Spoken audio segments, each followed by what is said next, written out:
Have you ever wondered why, despite all your efforts, true peace and happiness seem just out of reach? What if I told you that the secret to ending your personal suffering isn't found in changing the world around you, but rather, changing how you see and understand yourself? Hello, everyone. I'm Gayan from the Motivation Zone at Freedom. Today, we're going to embark on a profound journey into the heart of self-awareness, exploring how it can dramatically transform our lives. We'll delve into the ancient wisdom of Buddhist philosophy, which teaches us that true liberation from suffering begins not on the outside, but within the depths of our own minds. Whether you're familiar with Buddhism or simply curious about how its teachings can be applied in modern everyday life, this video will provide you with practical insights and steps to cultivate a deeper understanding of yourself and, consequently, lead a more fulfilling and peaceful life. Let's discover how self-awareness can be the key to ending personal suffering. Ready? Let's dive in. Let's start by exploring one of the most misunderstood yet fundamental concepts in Buddhist philosophy, karma. Often, when people hear the word karma, they think of it as a simple cause-and-effect punishment or reward system based on one's actions. However, in Buddhism, karma is much more profound and encompasses a broader understanding. It's not just about good or bad deeds leading to corresponding outcomes, it's a natural law that operates in the background of our lives, similar to the laws of physics. Karma, in its essence, refers to the process of action and reaction. Every thought, every word, and every deed generates a force that can affect us now or in the future.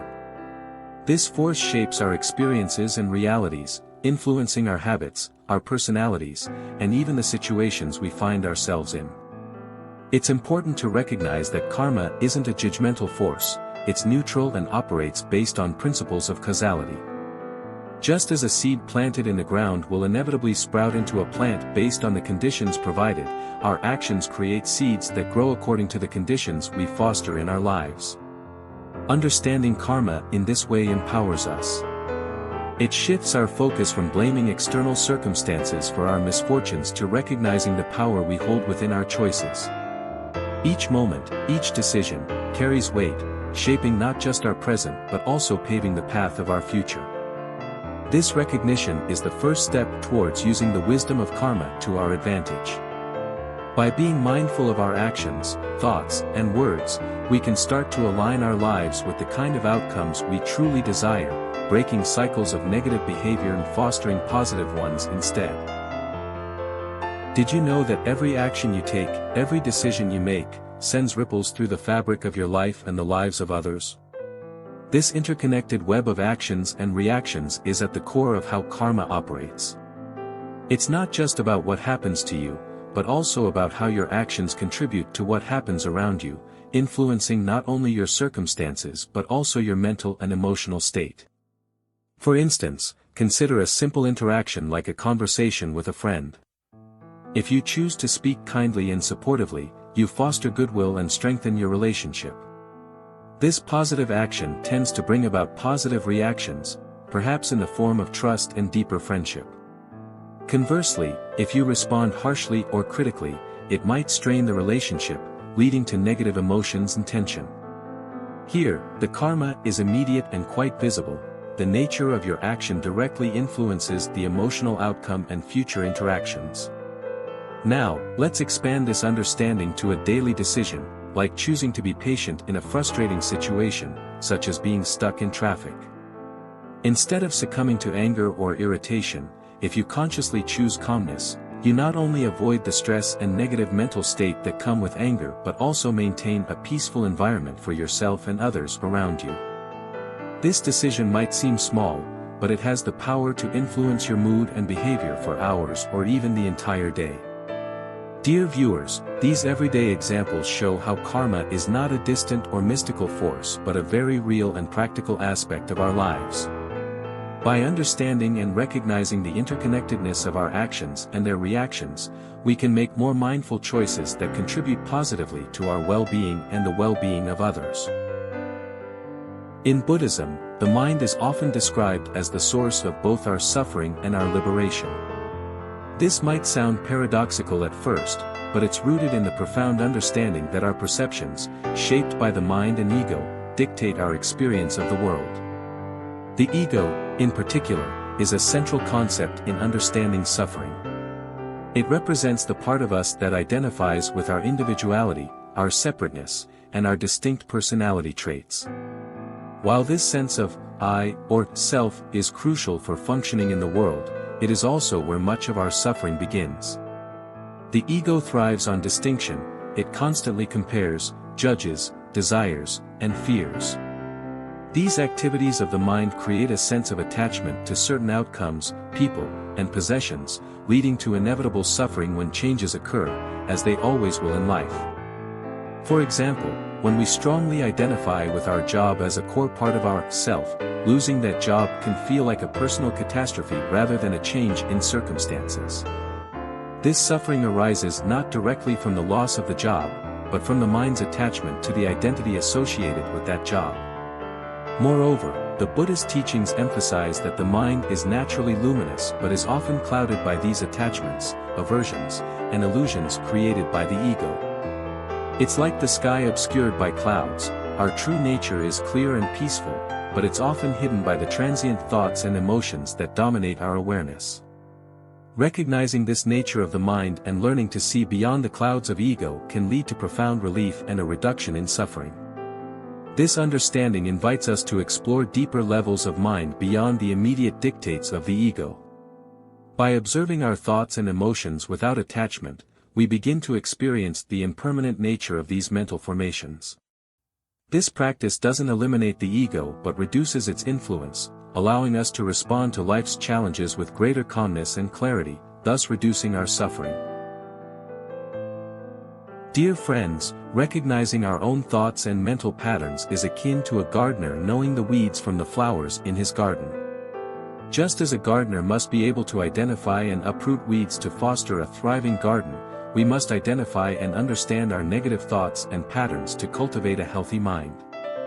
This recognition is crucial because it is the first step toward liberation from suffering.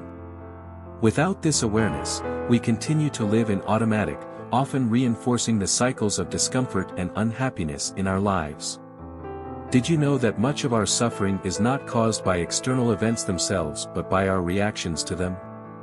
It's like watching clouds pass in the sky. If we think we must control or stop these clouds, we feel frustrated and powerless because, just like our thoughts and emotions, clouds are beyond our direct control. However, if we learn to watch the clouds with detachment, appreciating their shapes and movements without the need to change them, we experience peace. Similarly, when we observe our thoughts and emotions without becoming attached to them, we gain the ability to experience life's ups and downs with equanimity.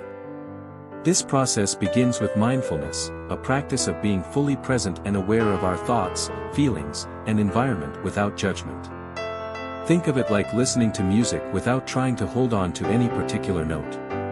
Each note resonates, then fades away, and we allow it to do so without stress or effort. When we apply this same non-attachment to our thoughts, we start to see the transient nature of our mental patterns. We notice how thoughts come and go, and we learn not to follow them or imbue them with more reality than they deserve.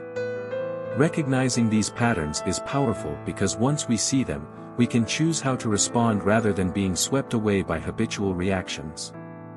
This awareness is what paves the way to true freedom from suffering, allowing us to live with a greater sense of peace and fulfillment. Mindfulness is a profound tool rooted in Buddhist tradition, yet it's incredibly practical for our modern lives. It involves maintaining a moment-by-moment awareness of our thoughts, feelings, bodily sensations, and the surrounding environment.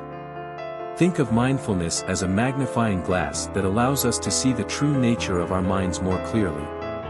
By observing without judgment, we begin to understand how our thoughts and emotions shape our experiences, and how often they do so without our conscious decision. Now, let's talk about how we can incorporate mindfulness into our everyday lives to cultivate emotional resilience and reduce reactivity. One simple yet effective technique is mindful breathing. Whether you're at work, in a traffic jam, or dealing with a stressful situation at home, you can practice mindful breathing. Simply focus on your breath, observe each inhale and exhale, and notice the sensations in your body. This focus pulls you back from being lost in thoughts or overwhelmed by emotions and anchors you in the present moment. Another technique is mindful observation. Choose an object around you, it could be a tree, a cup of coffee, anything, and spend a few minutes observing it intently. Notice the colors, the texture, the way it interacts with the light. This practice not only calms the mind but also sharpens your focus, training you to engage fully with the present moment, rather than being hijacked by reactive thoughts. The transformative potential of mindfulness is profound. It allows us to achieve clarity and peace, regardless of our external circumstances. Imagine being in the eye of a storm but remaining calm and composed. That's what mindfulness can offer.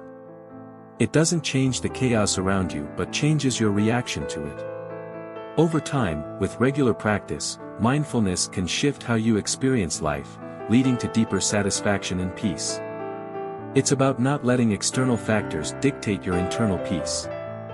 Mindfulness isn't just about reducing stress or enhancing calm, it's a pathway to freedom. By becoming more aware of the nature of your thoughts and feelings, you can begin to free yourself from habitual reactions, see situations more clearly, and respond more effectively. This transformation opens up a new way of being in the world, one where you are not at the mercy of undisciplined thoughts or unmanaged emotions, but are instead in control of your own mind and, consequently, your own peace.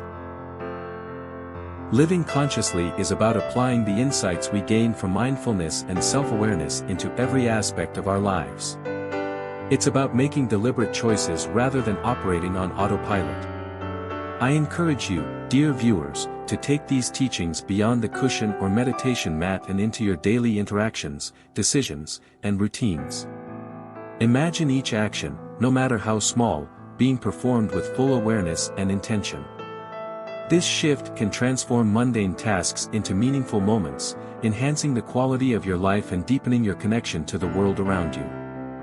Let me share a story to illustrate this. A friend of mine began practicing conscious living by simply paying closer attention to his interactions with his family. He started actively listening rather than planning his next words while others spoke. Over time, this small change led to deeper relationships, more meaningful conversations, and a greater sense of connection with his loved ones. His family noticed this change and started engaging more openly and lovingly with each other. This story beautifully demonstrates how conscious living not only enriches one's own life but also positively influences those around us. Furthermore, when we live consciously, we make choices that are more aligned with our values and the greater good. This might mean choosing products that are environmentally sustainable, engaging in community service, or simply spreading kindness and positivity in our interactions. Each of these actions creates a ripple effect, impacting others and inspiring them to consider their own choices and behaviors. Living consciously does not mean living perfectly or never facing difficulties. Instead, it's about approaching life's challenges with a clear mind and a compassionate heart. It's about recognizing our role in the broader network of life and taking responsibility for the energy we contribute. By fostering this mindful approach, we not only live more fulfilling lives but also contribute to a more compassionate and conscious world. Let's all strive to bring more awareness into each day, to live deliberately and meaningfully. Remember, each moment is an opportunity to practice these principles, and each moment spent practicing brings us closer to a life filled with clarity, peace, and joy. As we wrap up today's exploration into the profound topics of self-awareness, karma, and mindfulness, let's take a moment to reflect on what we've learned. We started by understanding karma not just as a spiritual or religious principle, but as a natural law of action and reaction that affects our daily lives. We then delved into the nature of mind and ego, recognizing how our attachments and perceptions often lead to suffering. And finally, we explored mindfulness as a practical tool for observing our thoughts and emotions, allowing us to live more consciously and with greater emotional resilience. I want to express my deepest gratitude to all of you for joining me on this journey today. Your openness to exploring these teachings is not just a step towards personal growth but also a step towards creating a more mindful and compassionate world. Thank you for your curiosity and willingness to engage with these life-changing principles. I encourage each of you to continue learning and practicing the insights we've discussed. The path of personal transformation is ongoing, and every step you take is a move towards greater clarity, peace, and fulfillment. Remember, these practices are not just for your benefit but also help in creating a positive impact on everyone around you. Now, I'd love to hear from you. Please share your experiences or insights regarding self-awareness and personal transformation in the comments below. Your stories not only inspire me but also help others in our community feel connected and supported in their journey. If you haven't already, please consider subscribing to The Motivation Zone at Freedom. Here, you'll find more content on mindfulness, self-improvement, and practical tips to live a more conscious life. For those eager to dive deeper into the teachings of Buddhism and enhance your practice, I recommend reading books such as The Heart of the Buddha's Teaching by Thich Nhat Hanh, or Mindfulness in Plain English by Bhante Hanepala Gunaratana. These resources can provide you with further guidance and deeper understanding. Thank you once again for your time and engagement. Keep practicing, keep learning, and let's continue to support each other in our paths to greater peace and understanding. Remember, the journey to self-awareness is not just about discovering yourself, but about rediscovering all that life has to offer. Until next time, stay mindful and motivated.